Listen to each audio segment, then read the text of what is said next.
लेखान्त के थियो भने क्याप्टेन अरुणले यसअघि 2 पटक हेलिकप्टर उडाएकै क्रममा मृत्युलाई जितेका थिए। तर बुधबारको लेखान्त उनका लागि अर्कै थियो।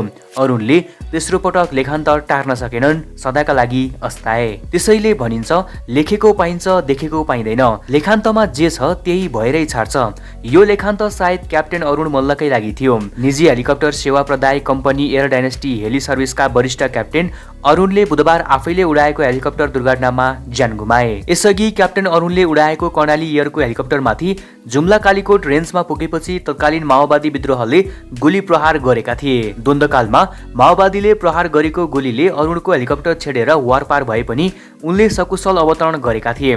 त्यो घटनामा अरुणले पहिलो पटक मृत्युलाई जितेका थिए। त्यसपछि अरुणले 2070 असोज दोस्रो साता काठमाडौँबाट लुक्ला उडाएर लगेको एयर डाइनेस्टीकै हेलिकप्टर लुक्ला विमानस्थलको तारबारमा ठोकिएर दुर्घटनामा परेको थियो। 3 यात्रु सवार उनको हेलिकप्टरमा त्यतिबेला क्षति पुगे पनि सबैजना सकुल रहेका थिए। त्यो दुर्घटनामा क्याप्टेन अरुणले दोस्रो पटक मृत्युलाई जितेका थिए। तर बुधबारको लेखान्त उनका लागि अर्कै थियो। अरुणले तेस्रो पटक लेखान्त टार्न सकेनन्, सदाका लागि अस्ताए।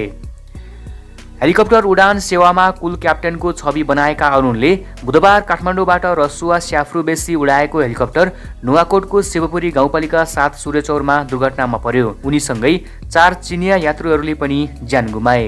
उनी स्याफ्रुबेसी रुट छिचोल्दै जाने क्रममा नुवाकोट शिवपुरी गाउँपालिका 7 सूर्यचौरमाथि पुगेपछि अकस्मात आएको हुस्सु भित्र छिरेका थिए। उनले केही सोच्न नभ्याउँदै घटना हुन पुगेको अनुभव छ।